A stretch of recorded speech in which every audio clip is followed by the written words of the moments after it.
नमस्कार, हमारे इस खास कार्यक्रम में आप सभी का स्वागत है।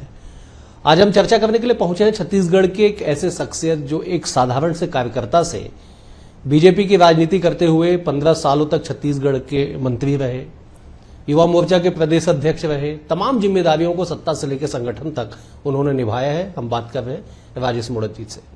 राजेश जी, आपका बहुत स्वागत है हमारे खास कार्यक्रम में। एक साधारण सा कार्यकर्ता 15 साल तक मंत्री छत्तीसगढ़ में रहा, कैसे ये सफर पूरा हो पाया?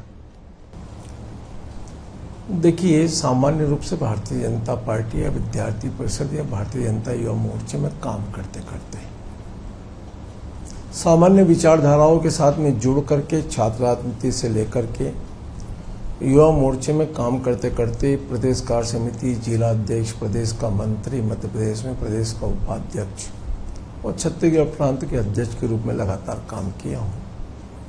मैं ध्येय कभी नहीं था कि मेरी सोच नहीं थी कि मेरे कभी जीवन में कोई चुनाव लड़ना। मैं सामान्यतः संगठन में काम करता रहा हूँ, मेरी सोच भी संगठन के प्रति वही रही है और इसलिए काम करते करते एक दौर आया, राज्य का गठन हुआ। राज्य के गठन के समय जो वर्तमान सरकार थी उस सरकार के खिलाफ में लगातार जनाक्रोश। इस प्रकार का राज्य की जो कल्पना अटल बिहारी वाजपेयी जी ने की थी कि एक छोटा राज्य हो, समृद्धशाली राज्य हो, खुशहाल राज्य हो और जिसमें व्यवस्था ठीक हो, दुरुस्त हो और आम जन को जो एक मध्य प्रदेश बड़ा राज्य होने के बाद में सुविधाएं उन तक नहीं पहुंचती थी, उनकी मॉनिटरिंग नहीं होती थी, इसलिए अटल जी ने छोटे राज्य की परिकल्पना की थी। उस राज्य में नई सरकार बनी थी। उस सरकार ने जिस प्रकार से युवा, बेरोजगार, किसान, मजदूर के साथ में जो अन्याय किया, लगातार उसके खिलाफ में आंदोलन, जन आक्रोश को लेकर के सरकार के खिलाफ में हल्ला बोल और ऐसी एक परिस्थिति भी बनी इस प्रदेश के अंदर कि हल्ला बोल कार्यक्रम के तहत इस प्रदेश के हमारे पूर्व वरिष्ठ नेता रहे, मध्य प्रदेश के मुख्यमंत्री रहे, शिवराज सिंह चौहान राष्ट्रीय अध्यक्ष थे युवा मोर्चे के, उनके नेतृत्व में बड़ा प्रदर्शन किया। लाठीचार्ज भी उसमें हुआ था, कई बड़े नेता के पैर भी टूटे थे। लोकतंत्र में प्रदर्शन करना, जनता की आवाज को बुलंद करना, ये सामान्य जनमानस में होता है, लेकिन क्रूरता के साथ, योजनाबद्ध तरीके के साथ में उस आंदोलन को दबाना, इस प्रकार से लाठी प्रहार करना कि बड़े बड़े दिग्गज नेता प्रतिपक्ष नंद कुमार साय जी की टांग तोड़ देना। उस समय के भारतीय जनता पार्टी के अध्यक्ष ताराचंद जी, लखीराम जी अग्रवाल से लेकर के शिवराज सिंह चौहान से लेकर प्रहलाद पटेल से लेकर सब नेताओं के ऊपर बर्बरता पूर्वक लाठीचार्ज ही नहीं करना, उनके ऊपर 307 लगा देना। और उस समय से जो आंदोलन की गति पकड़ी हमने और उस सरकार के खिलाफ में जनमानस को जागृत करते हुए सरकार को पलटने का जो काम किया है, उस समय के युवा मोर्चे के कार्यकर्ता आज कहीं न कहीं सरकार के अंग की भागीदारी है, क्योंकि हमने जनता से जुड़ करके देखा उस सब चीजों को। हमने कभी जंक्शन के जमाने जिन लोगों ने काम किया उनकी उम्र बीत गई, या जनता पार्टी में और जनता पार्टी में भारतीय जनता पार्टी में कभी ये सपना नहीं था कि हमारी सरकारें बनेगी। और खास करके ये छत्तीसगढ़ जहां 42% SC ST हो, जहां पार्टी का जनाधार इतना मजबूत नहीं हो, वहां 2004 में भाजपा की सरकार बनना वो इस बात का प्रतीक बनता है कि अटल जी ने बनाया है, कुछ सोच के बनाया है छत्तीसगढ़। और इसलिए छत्तीसगढ़ की प्रगति, उन्नति के मार्ग को प्रशस्त करने के लिए भाजपा के नेताओं के प्रति जो लोगों के मन में विश्वास था वह सरकार में परिवर्तित हुआ और उस सरकार का प्रतिनिधित्व करने का अवसर, उस सरकार के अंदर एक मंत्री का दायित्व निभाने का अवसर मुझे मिला। मेरे से जितना बन सकता था मैंने अपने विभागों में काम किए हूँ और उन विभागों के अंदर काम करते करते जनता के बीच में, चाहे इंफ्रास्ट्रक्चर में हो, चाहे मुफ्त में किताब बांटने की बातचीत हो, चाहे प्रदेश के अंदर बाहर के लोगों को, इन्वेस्टर को बुला करके इन्वेस्टर मीट कराने की बातचीत हो, चाहे नया रायपुर डेवलपमेंट करने की बातचीत हो, चाहे कमल विहार जैसे प्रोजेक्ट के ऊपर काम करने की बातचीत हो, इस शहर के अंदर शहरों का कभी कल्पना नहीं कर सकते, चाहे एक्सप्रेस हाईवे हो, चाहे कैनाल रोड हो, चाहे शहर के अंदर अच्छे अच्छे ऑडिटोरियम हो, स्टेडियम हो, कॉलेज हो, इन सब का निर्माण और इस तीव्र गति से इस प्रदेश का डेवलपमेंट हुआ कि छोटे राज्य की जो कल्पना थी उस कल्पना को हमने पूर्ण किया। ये भी उस समय ये भी आरोप लगे कि आप पे कि आपने अपने विधानसभा में रायपुर पश्चिम में लगभग 600 करोड़ का काम आपने करा दिया। देखिए, जनप्रतिनिधि होने के नाते अपने विधानसभा के साथ में भी रायपुर शहर में चाहे स्टेडियम हो, नया रायपुर के अंदर हो, नया रायपुर का डेवलपमेंट हो, एक विकसित प्लानिंग योजना के साथ में कमल विहार जैसी स्कीम ला करके 800 हेक्टेयर 1600 एकड़ के अंदर डेवलप करना कोई छोटी मोटी बात नहीं थी। लोग तो ये होते हैं कि झुग्गी झोपड़ी बसा दो, शहर को डेवलप की योजना कभी नहीं। झुग्गी झोपड़ी से याद आया, आपने 2003 में जब पहला चुनाव अपना जीता, उस वक्त कांग्रेस के बड़े चेहरे तरुण चटर्जी को आपने धूल चटाई। उन्हें माना जाता था कि झुग्गी झोपड़ी स्लम एरिया में, ऐसे एरिया में ऐसा जबरदस्त होल्ड कि कभी चुनाव हारते नहीं थे, लेकिन आपने एक युवावस्था में उन्हें चुनाव हरा दिया। देखिए, तरुण दादा एक अच्छे जनप्रिय नेता थे, संघर्षशील नेता थे, इसमें किंतु परंतु नहीं। वोट की राजनीति में जनता को झोंकना, आउटपुट कुछ नहीं देना, ये कांग्रेस की प्रवृत्ति रही है। डेवलपमेंट से कांग्रेस का कोई रिश्ता दूर दूर तक नहीं है। जितने 5 साल अभी के देख लो आप, मैंने कई बार कहा कि सिंगल काम कोई ऐसा बता दो जिसका मुख्यमंत्री ने स्वयं ने भूमि पूजन किया और लोकार्पण किया। तरुण दादा ने भी बस्तियां बसाई है, उनके साथ घूमते रहे, लेकिन कोई ऐसा काम उनका नहीं सुर्खियों में कि जिसके अंदर वो कह सकें कि ये मैंने अपने कार्यकाल में किया। वो मेयर भी रहे, विधायक भी रहे, और मैंने कहा है जनप्रिय नेता है, अप्रोचेबल नेता थे, लेकिन विजन नहीं था कभी कि मैं इस शहर को कैसे बनाना है। युवा मोर्चा की सियासत से उठ के आप आए और काफी प्रदेश की राजनीति में काफी बड़ी जिम्मेदारी, तात्कालिक बीजेपी सरकार में आपको हनुमान की भी उपाधि दी गई कि जहां सरकार पे संकट आता था आप उसे हर लेते थे, आप आगे बढ़ निकाल लेते थे सरकार को, चाहे बाई इलेक्शन हो, चाहे बड़ी बड़ी सभाएं कराने की बात हो, विकास यात्रा आपने निकाल ली। देखिए, एक पार्टी के कार्यकर्ता के नाते जिम्मेदारी छोटी बड़ी नहीं होती है, फोकस काम पर होना चाहिए। और मेरा आज भी एक ही मत है, जो जिम्मेदारी है उसको ईमानदारी से निर्वहन करो, आगे बढ़ो। पार्टी का विकास यात्रा की व्यवस्था देखना है तो विकास यात्रा में अपन काम पे लगे रहे। पार्टी ने कहा सरकार के अंदर भूमिका निभाना है तो हम सरकार की भूमिका में रहे। हमारी भूमिका क्या है ये हमें तय करना है, हमारा लक्ष्य क्या है उसको प्राप्त करने के लिए हमें क्या करना है ये हमें तय करना है। और जब लक्ष्य सामने हो तो फिर समय का ध्यान नहीं रहता है, फिर एक ध्यान रहता है कि इसको लक्ष्य को प्राप्त करने के लिए अपना समय, सामर्थ्य सब कुछ लगा दो, तब जाकर के आपको खाते में यश आता है। चुनावी हार से भी आपको जूझना पड़ा, एक ऐसे युवक कांग्रेस के नेता से आपको चुनाव हारना पड़ा जो जिसकी कल्पना मतदाताओं ने नहीं की थी, लेकिन आपको चुनावी हार झेलनी पड़ी 2018 में। स्वीकार किया। राजनीति में कोई ऐसी जड़ी बूटी नहीं है कि कोई लोकतंत्र के अंदर आप ही रहेंगे। हारे, कुछ गलतियां हुई होगी, कुछ कमी बेसी रही हुई, बहुत ज्यादा अपेक्षा हो गई, उसकी पूर्ति नहीं कर पाया हूं। लोगों ने बहुत कोशिश की घेरने की, हारने के बाद में 5 साल सरकार के लोग भी कुछ नहीं कर पाए मेरे खिलाफ में।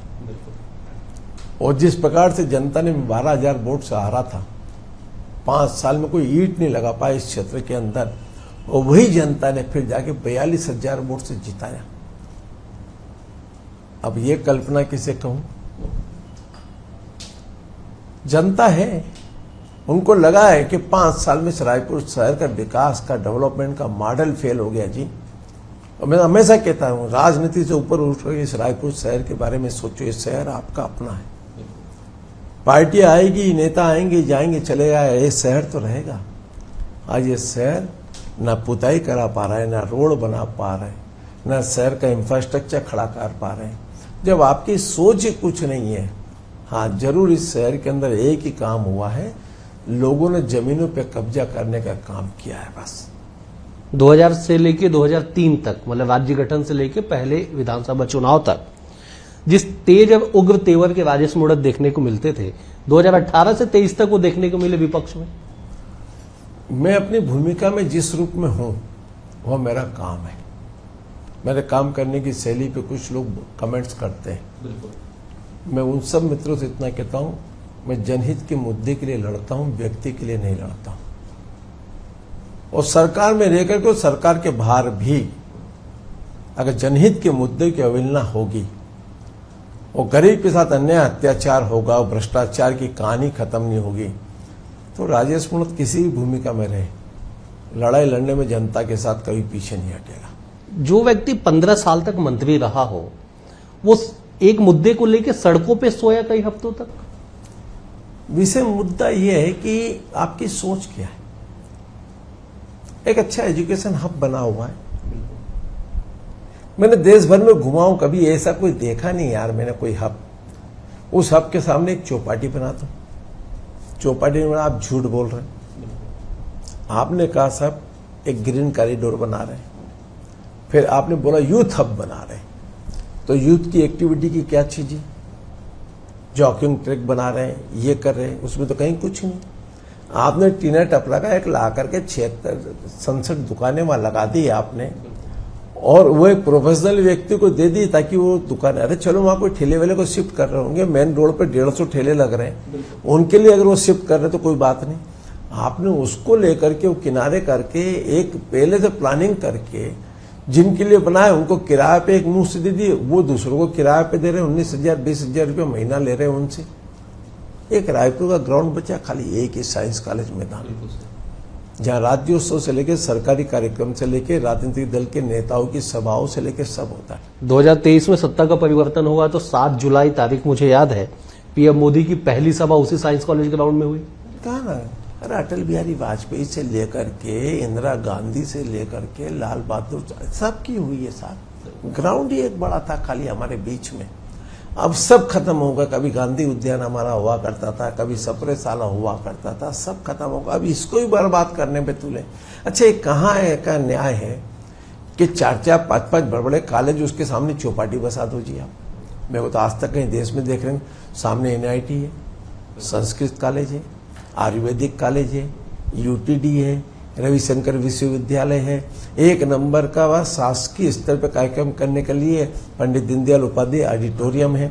उसके सामने ये पूरा वैसे VIP सेक्टर है, नालंदा परिसर है, सेंट्रल लाइब्रेरी, और वहां एक चौपाटी लाते रहे जैसे पहले 150 ठेले लग रहे भाई।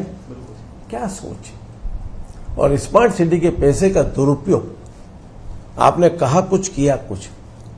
उस बात को लेकर के मैं जनता के साथ में था और उसकी जांच भी हुई। असत्य चीजें आई सब निकल करके, उसकी रोड ब्रिज पे चौपाटी आ रही।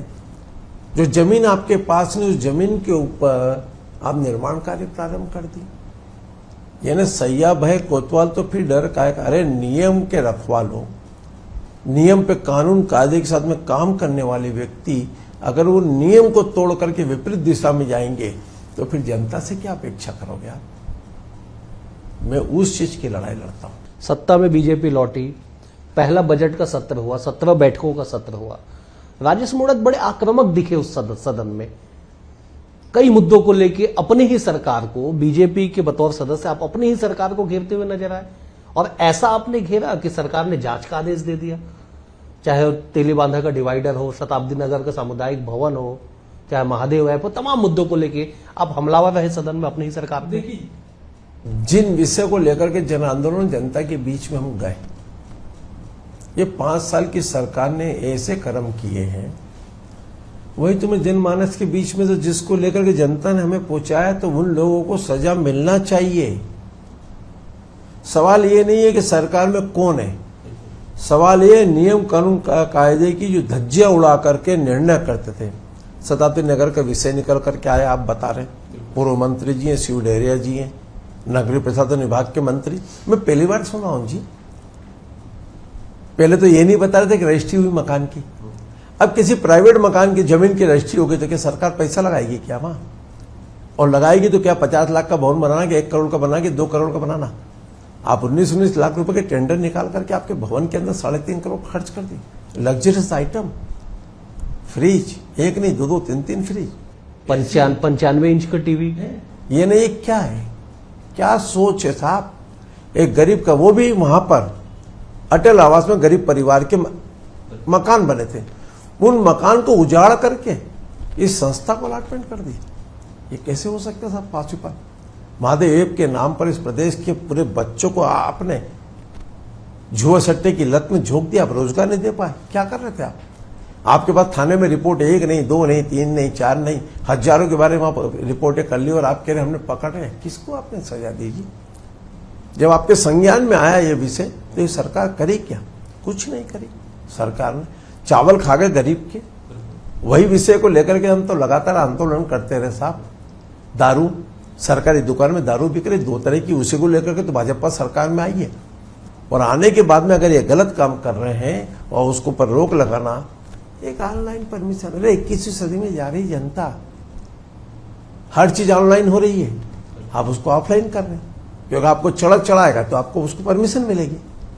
तो उन चीजों के खिलाफ में संघर्ष करते करते हम आए यहां तक, और जनता ने हमें जब इन चीजों के खिलाफ में मत दिया तो हमारा कर्तव्य बनता है जनता की आवाज को शासन के सामने लेकर के जाना और न्याय कराना। और मैं माननीय मुख्यमंत्री जी के प्रति, मंत्रियों के प्रति आभार व्यक्त करूंगा कि उन्होंने जितने भी जनहित के मुद्दे थे सबके ऊपर, चाहे बच्चों के PSC का मामला हो, चाहे ऑफलाइन का मामला हो, चाहे रायपुर शहर के स्मार्ट सिटी की दुर्गति करके रखा, जो पैसा कमाने का अवैध धंधा इन्होंने फैला के रखा वो हो, चाहे चावल का विषय हो, सब विषय पर मंत्रियों ने जिस प्रकार से, मुख्यमंत्री जी ने जांच के आदेश दिए, आने वाले समय इन सब के खिलाफ में कार्रवाई होगी और छत्तीसगढ़ प्रगतिशील राज्य के रूप में खड़ा हो। शांत प्रिय टापू छत्तीसगढ़, अराजकता, असामाजिकता, न वर्ग न समाज, सबके साथ सबका विकास, सबका विश्वास, सबका प्रयास, यही मूल मंत्र है राजनीतिक जीवन का। महादेव ऐप को लेके बीजेपी बतौर विपक्ष सियासत की, राजनीति की, उसे अंजाम तक भी पहुंचाया। सत्ता में आप आ गए, आपने सदन में बहुत जोर शोर से मामला उठाया, FIR भी हो गई। ईडी के आवेदन पे EOW ने FIR दर्ज कर लिया। एक भी अधिकारी का नाम नहीं उस आवेदन में, उस FIR में, पुलिस विभाग के एक भी कर्मचारी का नाम नहीं। जब विवेचना में कोई विषय आएगा, ईडी ने अपनी कार्रवाई और ईडी ने जिन जिन चीजों के लिए शासन को लिख करके लेटर का संवाद किया, उस आधार पर EOW को कहा गया कि उसकी जांच करें। और जब जांच करेंगे, जांच में जो भी व्यक्ति आएंगे, जिनके तथ्य आएंगे, तो सप्लीमेंट्री वो सब लोग जुड़ते जाएंगे। सामान्य प्रक्रिया, इस प्रक्रिया में कोई ऐसी बात नहीं। जांच के लिए कमेटी बन गई और इसीलिए कि ईडी ने किन किन के खिलाफ में लिखा, अगर ईडी ने व्यक्तिगत लिखा है तो व्यक्तिगत जांच होगी। ईडी ने पूरी योजना में किन किन का इन्वॉल्वमेंट था, कौन पदेन था, किस किस ने क्या किया, इन सब के जब जांच रिपोर्ट में सम्मिलित होंगी तो सरकार के माननीय उप मुख्यमंत्री विजय शर्मा जी ने कहा है कि मगरमच्छ को भी नहीं छोड़ेंगे। मुझे पूर्ण विश्वास है, सदन में कहा कार्रवाई होगी। महादेव ऐप को लेकर चुनाव से ठीक पहले ऐसा माहौल बना कि किसी भी वक्त मुख्यमंत्री भूपेश बघेल थे उस समय, उनकी गिरफ्तारी हो सकती है। चुनाव हो गया, परिणाम आ गया, 3 महीने बीत गए, लोकसभा चुनाव के रण में उतर गए, कहीं कोई कार्रवाई नहीं हो रही। क्या केवल चुनावी था? नो, व्यक्ति से कोई लेना देना नहीं।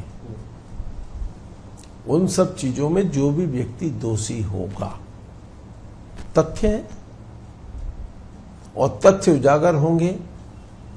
कई लोग उसके अंदर पकड़ में आए, बहुत लंबी फेहरिस्त है उसके अंदर कि जिन लोगों ने पैसे का लेन देन किया, प्रॉपर्टी का लेन देन किया, शादी में अरबों खरबों रुपए किया, लोगों ने अपनी जमानत करा करके रखे, कईयों ने पैसे का फेरबदल किया, इन सबकी उस लिस्ट में नाम है।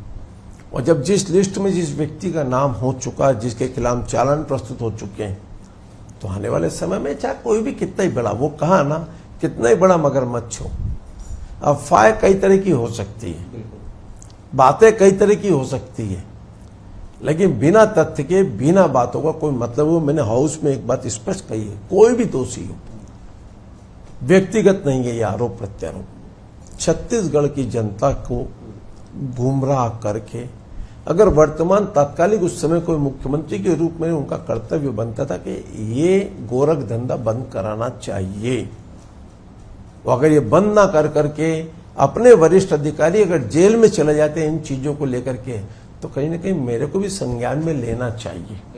अगर संज्ञान में नहीं ले रहे हैं तो इसका मतलब है कहीं ना कहीं हमें राजनीतिक संरक्षण प्राप्त है, तब जाकर के हम ये कर पा रहे हैं। आपने कहा कि व्यक्तिगत नहीं, सिस्टम को लेके आपने सवाल उठाया कि व्यक्तिगत सियासत नहीं होनी चाहिए, लेकिन ये वही व्यक्ति कह रहा है जिसपे चरित्र हत्या तक के आरोप लगा दिए गए सियासत की गलियारों में। जिन लोगों का जितना चरित्र होगा उतनी तो बात करेंगे। वो तो अपनी पार्टी के लोगों को नहीं छोड़ा साहब, जेब में कहता था झीरम घाटी के दस्तावेज मेरे पास है,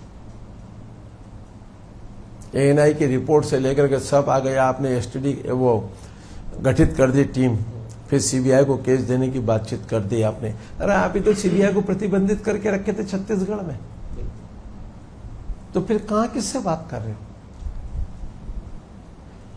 कांग्रेस वोट की राजनीति में कहां तक घिर सकती है, इसका ताजा उदाहरण ये हमारे सामने झीरम घाटी का है। जिस समय एएनआई की घोषणा हुई उस समय केंद्र में यूपीए की सरकार थी, मनमोहन सिंह जी उस समय प्रधानमंत्री थे, और माननीय मनमोहन सिंह जी ने उस टीम का गठन किया। वो यहाँ पर सोनिया गांधी से लेकर के राहुल गांधी से लेकर सब आए थे, रातों रात सब आए, ठीक, और सबके साथ में बैठ करके निर्णय हुआ। अगर उस निर्णय के अंदर उस रिपोर्ट के आधार पे आपको अगर गलत लग रहा था और आप अगर पब्लिकली चिल्ला रहे, हाउस में चिल्ला रहे, हाउस के बाहर जाके बोल रहे कि मेरे पास झीरम के सबूत में है, कहां है सबूत साहब? 5 साल मुख्यमंत्री रहने के बाद में आप वो झीरम के सबूत नहीं दे पाए। मैंने तो नहीं देखी यार ऐसी राजनीति, और इसलिए वोट की राजनीति में कांग्रेस पार्टी के नेता लोग कहां तक नीचे जा सकते हैं, इसकी कल्पना करना बेकार है। देश भर में सबसे ज्यादा मजबूत कांग्रेस को माना जा रहा था चुनाव से पहले। 90 विधानसभा में से 71 विधायक कांग्रेस के पास, बीजेपी 54 सीटों के साथ आ गई। ऐतिहासिक रिजल्ट, कभी राज्य गठन के बाद 54 सीट तक बीजेपी नहीं आई थी। जनता का जन आक्रोश, भरोसा खत्म हुआ, भरोसा टूटा, गांव में काम नहीं हुआ, किसान ठगा हुआ महसूस कर रहा, बेरोजगार ठगा हुआ महसूस कर रहा, कर्मचारियों के साथ इतने आश्वासन दे करके आ गए कि आपकी मांगे पूरी हो जाएगी, एक मांग पूरी नहीं हो रही, पुलिस वाला परेशान। और छत्तीसगढ़ में जिस प्रकार से राजनीतिकरण, लूट खसोट, बैठ करके गिरोहबंदी करके लूटने की योजना बनाना, भ्रष्टाचार के नए नए आयाम लिख दिए इस सरकार ने। तो लोगों ने, हमें पूर्ण विश्वास था, हमारी बातों पे लोगों को विश्वास नहीं था, ना मीडिया जगत से लेकर के ना सामान्य लोगों को विश्वास था कि बीजेपी की सरकार आएगी। अरे ये तो सरकार इस उदाहरण में थी साहब कि अगस्त में कैलेंडर छाप लिया जनवरी का, मुख्यमंत्री का फोटो लगा करके, और अधिकारी भी इस मुगालते में थे कि अब तो वो आ ही रहे हैं साहब। अरे ये लोकतंत्र है। इंदिरा गांधी भी चुनाव हारती है, अटल बिहारी वाजपेयी भी चुनाव हारे। चुनाव हो गया, परिणाम आ गया, बीजेपी की सरकार बन गई, 54 सीटों के साथ आप सदन में पहुंच गए। एक ऐसा व्यक्ति जो संघर्ष, सियासत में पहले दिन से जिसने संघर्ष किया, 15 साल तक प्रदेश में मंत्री रहा, मंत्री नहीं बनाया गया आपको, क्या फर्क पड़ता है? दायित्व तो है ना, काम तो किया है। जिस समय मेरे को मंत्री बनाया, मेरे से कई सीनियर लोगों को छोड़ दी। मैं पहली बार आया था युवा मोर्चे। क्या उम्र रही होगी आपकी पहली बार जब मंत्री बने? 30 साल का युवा मोर्चे में था। कईयों को छोड़कर मेरे को टिकट दी ना पार्टी ने। मैं जीरो हूं साहब, मेरी पहचान अगर बनाई थी भाजपा ने बनाई है। मेरे आगे 1 लगा तो 10 हुआ हूं मैं। और जो दायित्व दिया, मेरा रिजल्ट लाना मेरा काम है। मैं ये नहीं सोचता मंत्री आज भगवान की दिया, सरकार मेरी बोली है, कौन सा काम नहीं होगा, कौन रोकेगा काम? जनहित के काम कभी नहीं रुक सकते। आत्मविश्वास होना चाहिए, भरोसा। भरोसा इसे कहते हैं, भरोसा इसे थोड़ी करते हैं आओ बना कर गिरोह बना करके बैठे हो, लूट खसोट करें, खाएं। 5 साल खोज ले मेरे बारे में उस सरकार ने। ये स्काई वॉक, तो मैं वही पूछ रहा था, स्काई वॉक पे कुछ हो पाए? करेंगे, बनाएंगे। ये सरकार ने क्या है ना, 5 साल बर्बाद कर दिए, एक्सप्रेस हाईवे को बर्बाद कर दिया। क्या हो गया आपका निर्णय में? क्या किया आपने? सिर्फ उसकी लागत बढ़ाई, और क्या कर लिया आपने? आपने तो एफआईआर लिख दी थी, लिख दो, एफआईआर लिख लो मुड़क के खिलाफ में, जांच की रिपोर्ट आ गई। ये कांग्रेस प्रवक्ता ने एफआईआर कराई थी आप? कहा ना, तो वो सब तो आ गए ईडी के जेरे में। मंथली पैसा उठाने वाले, मंथली काम करने वाले, पेड वर्कर, ये इनकी ज्यादा दिन की राजनीति, इनकी कोई सोच नहीं है।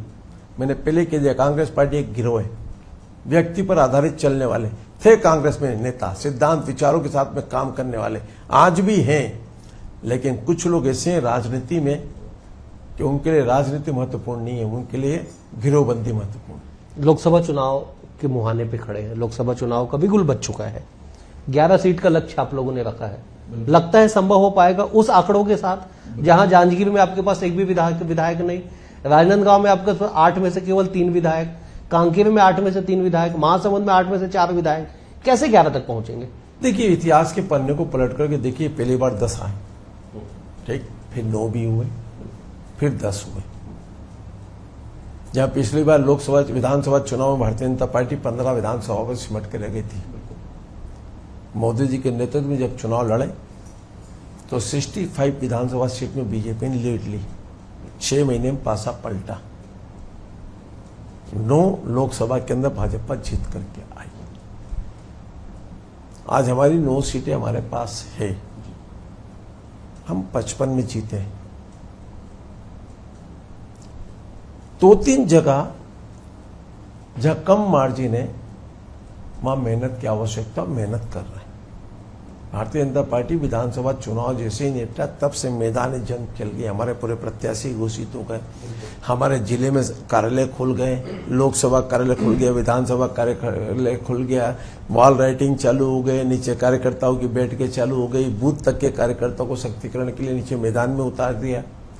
हमारे सम्मेलन की तारीखें तय हो गई, सम्मेलन के दौर अभी तो कांग्रेस में प्रत्याशी तय नहीं हो पाए साहब।